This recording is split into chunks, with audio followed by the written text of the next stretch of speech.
You mentioned when you were in the States recently that Jung had a vision at the end of his life of a catastrophe.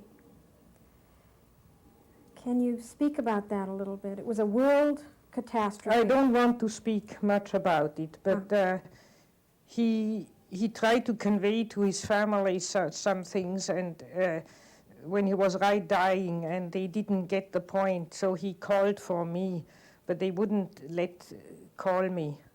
But one of his daughters took notes, and after his death gave it. And there is a drawing with a line going down, up and down, and underneath is the last 50 years of humanity.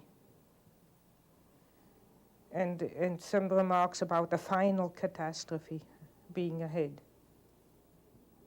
But I have only those notes. What is your own feeling about it, the world Well, situation? one's whole feeling revolts against this idea. But since I have those notes in a drawer, I don't allow myself to be too optimistic. I think, well, we have always had wars and enormous catastrophes, and I have no more personal fear much about that. I mean, at my age, if you have anyhow soon to go, so or so, egocentrically spoken. But the beauty of all the life, to think that the billions and billions and billions of years of evolution to build up the plants and the animals and the whole beauty of nature, and that man would go out of sheer shadow foolishness and destroy it all. I mean, that all life might go from the planet. And we don't know. On Mars and Venus, there's no life. We don't know if there's any life experiment elsewhere in the galaxies. And we go and destroy this. I think it's so abominable. I try to pray that it may not happen, that a miracle happens.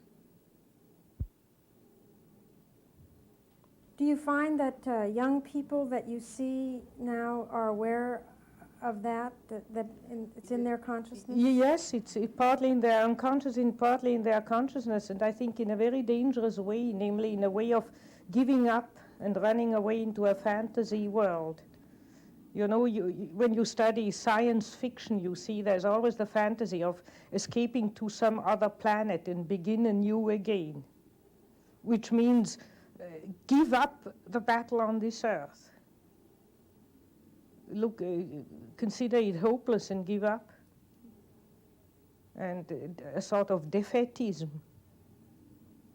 And perhaps that is because there is a world catastrophe impending and they are only feeling what is true, but I think one shouldn't give up. Because if you think of answer to Job, if man would wrestle with God, if man would tell God that he shouldn't do it, if we would reflect more, that's why reflection comes in. One might just sneak round the corner. Jung never thought that we might do better than just possibly sneak round the corner with not too big a catastrophe. When I saw him last, he had also a vision while I was with him, but there he said, I see enormous stretches devastated, enormous stretches of the earth, but thank God it's not the whole planet. So perhaps that is true.